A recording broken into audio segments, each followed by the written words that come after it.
Hey everyone, welcome to IT Social Hour. We have made it to episode 3. I have a fancy banner behind me now, so I guess it's official. I'm Andy Wigg. I'm the senior editor of Tech Channel. And today we're going to be talking about speaking about speaking. Because really, I mean, we're not talking about IT here, information technology. It's really about kind of transmitting information back and forth, isn't it? Whether it's from a technical standpoint or kind of a professional community standpoint. And so that's what we're going to be talking about today is just what goes into these people that are on the speaking circuit. You see them in all these conferences, these user group conferences like Power Up, and they're sharing all this vital information. But really, what goes into that? That's what I was curious about. So that's what we're going to learn about today, just how these people got on this path, maybe some challenges they maybe overcame along the way. I imagine there's all sorts of different obstacles they face in putting these important presentations together. And with that, let me introduce my guests. First off, we've got Charlie Guarino of Central Park Data Systems, Liam Barry Allan, he's a software engineer with IBM, and then we have Don May of Don May Consulting. And with that, I'll pretty much shut up and let these distinguished guests provide their insights, and we'll get to know them a little bit better. And we'll start with the first question, and we'll throw that to Charlie.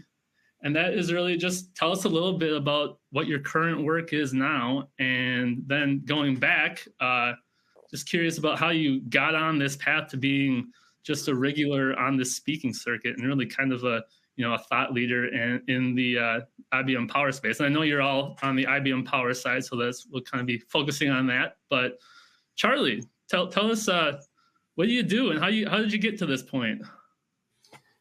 Thanks, Andy. I appreciate this opportunity, and I'm thrilled to be here with Liam and Dawn too. Two good friends, and it speaks to the community as a whole how friendly we are, and it's a love fest, as we say.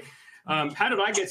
So my company is Central Park Data Systems. It's an IT consulting company. We provide ERP support for many clients across the United States and some in Europe, actually. I started out speaking.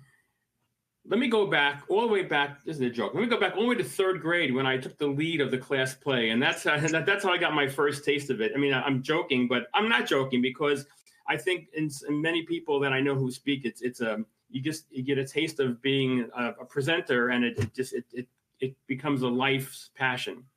So that's kind of how I got started. But more recently, I attribute a lot of my speaking at Common and a lot of the other groups to my local user group, which hopefully we'll talk about a little bit. My local user group on Long Island, the Long Island System User Group, LISUG, where I became the dinner Q&A host for many, many years. And that's what started me on the path to taking that as my jumping off point going into the larger IBMI community as a whole. All right. Liam, how'd you end up being a regular speaker on the circuit? Probably by pure luck. Mostly because about 9 years ago now. No, 9 is too. 9 years ago. That was basically when I started on IBMI, right? And I really only attending Power Up. It wasn't called Power Up at the time, but really only attended Power Up because I won an award basically while I was in college, and met some people who thought it might be interested to keep speaking and really start doing it by the interest of other people and them being interested in things that I was working on, right? And that still leads the same today. So really, I get to speak about things that I work on directly, which is incredible, honestly. So pure luck. You won an award, and no good deed goes unpunished, right? So you got to give a speech after you won the award, and here you are. And I guess I didn't really ask. What I'm sure the things you talk about are directly related to what you do for work. You want to tell us just a little bit about what your focus is as a developer? Yeah. Most people know me as the VS Code person, which is totally fine. But during my day job, I also do more than just VS Code related stuff. I am working on some AI tooling. I'm working on our internal developer tooling at IBM as well. And of course, I still maintain a bunch of the VS Code stuff, which is how I probably am still speaking to this day. And it allows me to have that, connection to customers. And yeah, so it's a magnitude of mostly developer tooling related things. Okay, great. And how about you, Don? Why don't you tell us a little bit about what you do professionally here with IBMI, and also kind of how you got on this path to public speaking? So I'm going to start with the latter first. And similar to Liam, at the time I started speaking, I worked for IBM. And I was able to attend the common conferences to share the things that I'd been working on and the enhancements I'd made. The very first time I went to a common was in the late 90s, San Antonio, huge event, talking about communications air recovery. And so it's just been a journey along the way. I really got involved with speaking regularly, though, when the 6.1 release came out. Because I did a lot of work in the 6.1 release on the performance tools. And so that got me engaged as a regular speaker, and I've been to every common event since 2008 going forward, as well as other events as well. And along the way, I left IBM, and that's where I ended up where I am today in 2018. I chose to retire from IBM, start my own consulting company, and I just like to help people solve problems and teach and educate along the way. So a big part of what I do when I work with customers is, yes, we try to troubleshoot and solve your problems, but let's also teach you what I'm doing and how I do it so you can then do it on your own. So my speaking is a combination of speaking and teaching. Excellent. And so, I think all of you, I think, are, I think you're probably pretty comfortable with speaking in front of a crowd at this point. Maybe you always were, but I know for a lot of people, public speaking is really it's one of the, I think you see these surveys, it's like one of the most feared things in the world, basically. And so, that's one challenge that I can imagine some people have to overcome when they kind of get on this path. But yeah, I'm just really curious about you all and kind of, what challenges you had to overcome to get to this point. Or maybe there's just regular challenges that you face on a regular basis. Maybe every presentation you give, there's some sort of challenge you have to overcome. Maybe it's just figuring out what to talk about. I don't know. But for that question, Liam, what do you have to say about that? Anything stick in your mind as far as challenges and things we had to overcome? I mean, the biggest problem that I'm still facing today is giving myself enough time to actually build the content, right? That's a challenge that I'm still facing today. Like, I always submit new presentations, and I mean, this probably goes to everybody, right? Is actually dedicating time to actually build the content up, right? Like most of my presentations are not slides. They are demos, and that also adds to the mix of needing to allot time before the presentation even happens to make sure everything works. And that's a problem I'm still still trying to overcome, actually dedicating time to do it.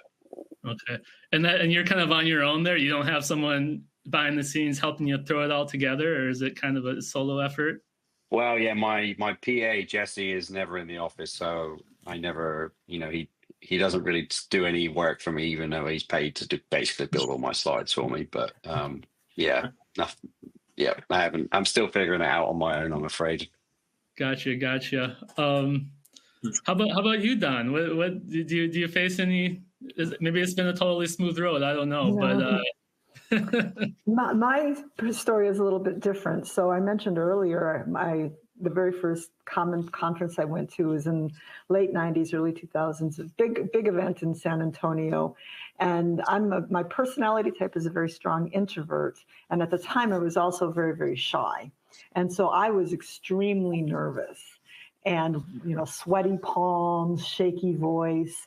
And overcoming the nerves was my biggest challenge. And the thing that I think sends a great message about our IBMI community is after one of my very first sessions I presented, a member from the audience caught up with me after my session, and he says, there's no need to be nervous. He says, you know your content. Just you did a great job. You don't need to be nervous, and just keep doing it. And that was the best thing that ever happened. Getting that good, solid advice from somebody sitting in front of you. And then you realize this community that we're speaking to is the nicest of the nice. The audience is a friendly audience. And all these things over the years, the nerves come and go sometimes, but I can hide that pretty well anymore. And you just know that you're speaking to a friendly group, and that kind of makes all those little butterflies go away. Sure. I mean, they're all at these sessions or webinar, whatever it is, they're trying to get something out of it. And for them to get something out of it, the presenter, has to do a good job, right? So they're rooting for you. I mean, aside from the fact that they just want you to, they're rooting for you anyway. So, Charlie, it sounded like you were kind of a natural maybe with the public speaking thing. So maybe that wasn't one of the challenges you had to overcome, but I imagine there's been something. Well, there's always something. It doesn't matter whether you have a passion for public speaking or not.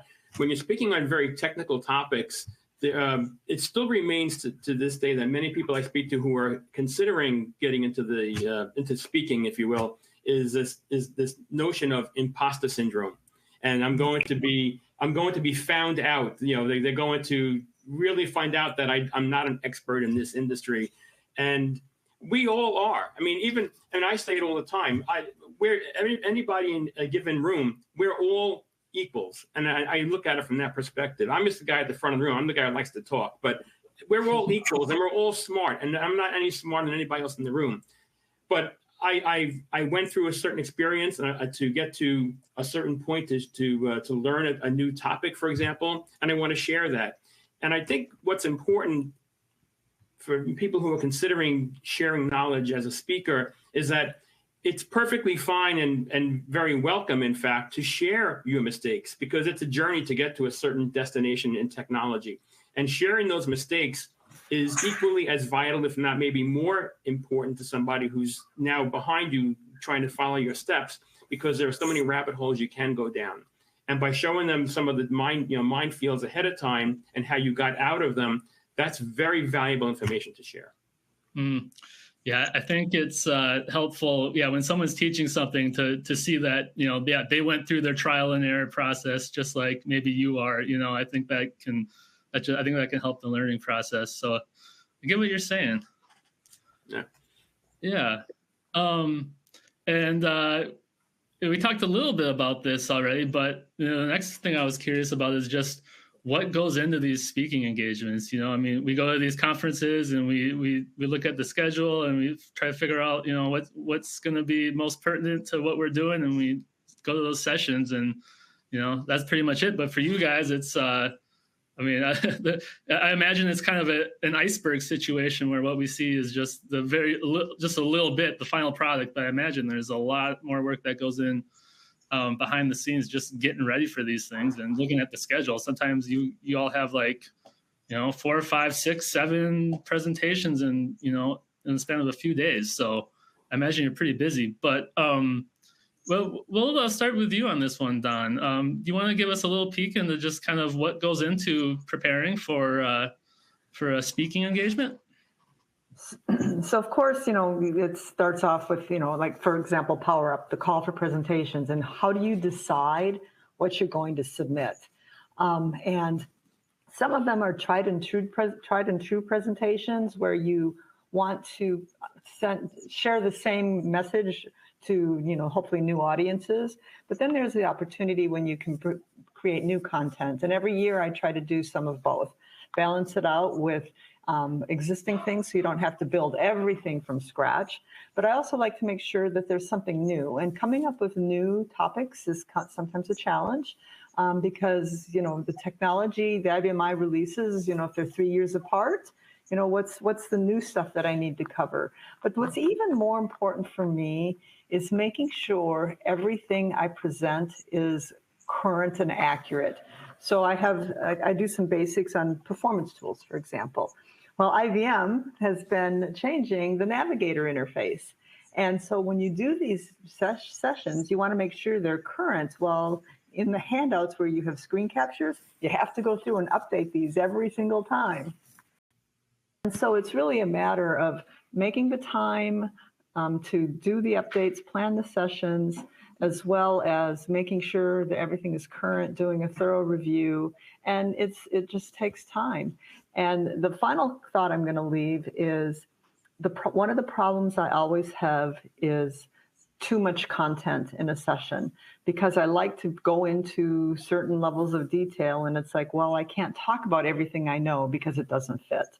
And being able to scope it so you don't end up taking too long, because I always want to be very cognizant of time and start on time, end on time. And so it's a balancing act. So all of those things come together to, make it challenging, but when you deliver something that you're happy with, it's very satisfying. Yeah, a lot of things you're saying kind of, mirroring kind of like the writing process that I experience, on a regular basis, like figuring out what people want to learn about, and then like how deep do you go, right? Like I imagine that's just, kind of a constant challenge, and keeping it in a nice little package and all that. So, Charlie, how about you? What goes into your presentations? Yeah, Dawn is 100% correct. We talk about this call for presentations, and every conference has that.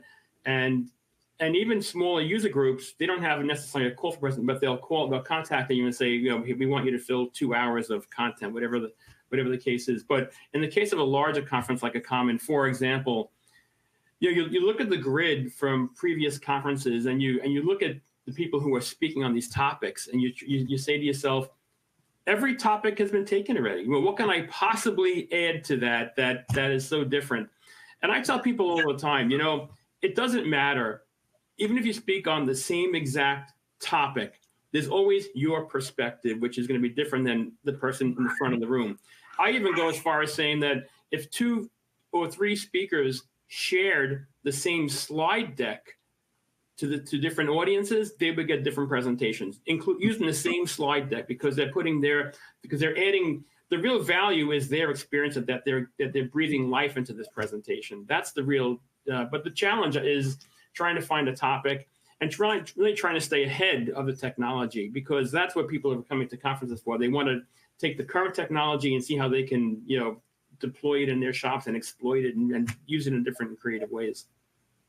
That's really interesting what you said about it. Kind of, the personal side of it is, being almost just as big as maybe the actual content, where a lot of this stuff, a lot of this information people can probably get. Maybe they get in various sources online, but it seems like there's certain magic happens when you put the personality behind it, and maybe something clicks that maybe otherwise wouldn't.